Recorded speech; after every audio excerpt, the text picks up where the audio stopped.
Hi, it's Wendy. Oh, I'm glad you're back. I hope you're doing just fantastic and feeling healthy, strong, and in control. I have a quick tip from Joe Kingman, and he says, after literally breaking my toilet seat because I lost my balance after a little binge, I decided, in capital letters, to stop drinking. Then I visualized, again in capital letters, myself as free and as a non-drinker. Then I noticed what time of day and what I was doing that would trigger the urge to drink. I acknowledged the urge and that little voice and feeling inside of my head and tell it to leave. He says this sounds psychotic, but it works. Then I would immediately get a bottle of water with ice in it. The ice water seems to subdue the taste urge along with the release of the trigger response.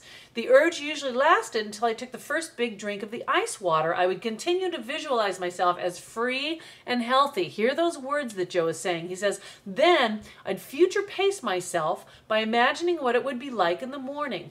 I would continue to future pace the process until I could feel and hear and see myself fully as feeling good in the morning. Then by the end of the bottle of ice water, the urge was gone. I feel good and I'm off doing and thinking about the rest of my day or evening. At several points during the consuming of the water, I would mentally pat myself on the back for moving forward, and you could actually do it for real too, with my newly imagined freedom and smile. Hope this helps.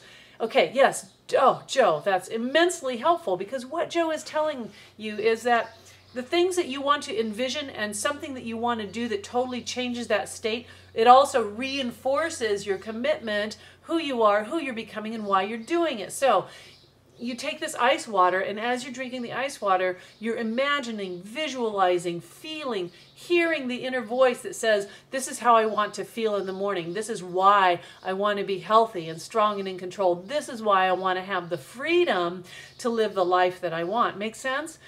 Because, you know, we know we have to get the negative statements and thoughts out of the way, and we've got to replace them with something positive. And for a lot of people, you may be so stuck on all the fear and the failure and the disappointments of the past, and you don't know how to replace it. Fortunately, that's one of the things that my hypnosis program does, and it makes it almost effortless for you. But even if you're not doing that just yet, I want you to use those tools for yourself, and I want you to continue to put in the positive statements and the things that do help you to be able to shift that state right away. So take Joe's amazing tips. Get the glass of ice water and use it as you affirm what you're doing, why you're doing it, imagine it, visualize it, feel it, smell it, sing it, and just start to love yourself a little bit more. And, you know, just go ahead and pat yourself on the back. And then sometimes take your hands like this and wrap them around yourself and say, I love you. All right. You are doing amazing. I'm here for you. And anything else you need, just feel free to send an email, call that number, and let us help you be very, very successful at being healthy, strong, and in control. Bye-bye.